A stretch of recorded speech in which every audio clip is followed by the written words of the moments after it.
বাংলাদেশের ফুটবলের সোনালী অতীত বর্তমান প্রজন্মকে মনে করিয়ে দিতে অনুষ্ঠিত হলো জিয়া ফুটবল টুর্নামেন্ট।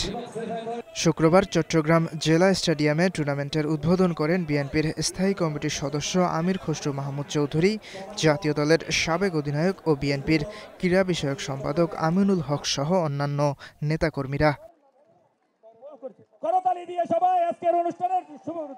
বিএনপির যে শুধুমাত্র রাজনীতি নয়, বাংলাদেশের মানুষের জীবনের প্রতিটি ক্ষেত্রে চাহিদাগুলো আছে।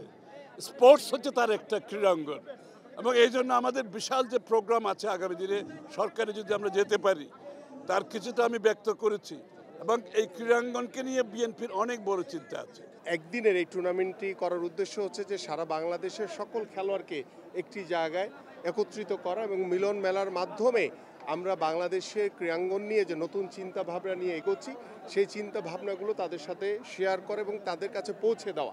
ঠিক এইভাবেই আজকে আমরা চট্টগ্রাম বিভাগীয় শহরে এখানে উপস্থিত হয়েছি জিয়া ফুটবল টুর্নামেন্ট 2025-এর জন্য, এবং আজকেও ঠিক একইভাবে বাংলাদেশের বিভিন্ন প্রান্ত থেকে সাবেক যারা জাতীয় ফুটবলার তারা এখানে উপস্থিত হয়েছেন, এবং আজকের খেলার মাধ্যমে আমরা একটি বার্তা এবং একটি মেসেজ দিতে চাই যে আগামীতেও আমরা বিভিন্ন যে বিভাগ রয়েছে আমাদের রাজশাহী, সিলেট থেকে শুরু করে বরিশাল, খুলনা সকল বিভাগেই আমরা এই ধরনের ফুটবলের আয়োজন করব, এবং যে মেসেজটি দিতে চাই যে আমরা ফুটবল এবং খেলাধুলার মাধ্যমে আমরা স্পোর্টসের মাধ্যমে বাংলাদেশের পরিবার থেকে শুরু করে সামাজিক এবং রাষ্ট্রের পরিবর্তন আমরা আনতে চাই।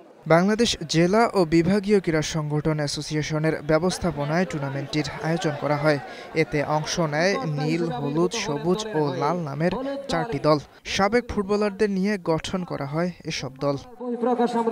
সেমিফাইনালে নীল দল লাল দলকে 1-0 গোলে হারিয়ে এবং হলুদ দল সবুজ দলকে 1-0 গোলে হারিয়ে ফাইনালে ওঠে। শিরোপার লড়াইয়ে নীল ও হলুদ দলের ম্যাচ নির্ধারিত সময় গোলশূন্য থাকায় গড়ায় টাইব্রেকারে। পেনাল্টি শুটআউটে 4-3 ব্যবধানে জিতে চ্যাম্পিয়ন হয় নীল দল। ইয়াসির আরাফাত সবুজ, স্টার নিউজ, চট্টগ্রাম। উল্লাস সেটি আমরা দেখতে পাচ্ছি।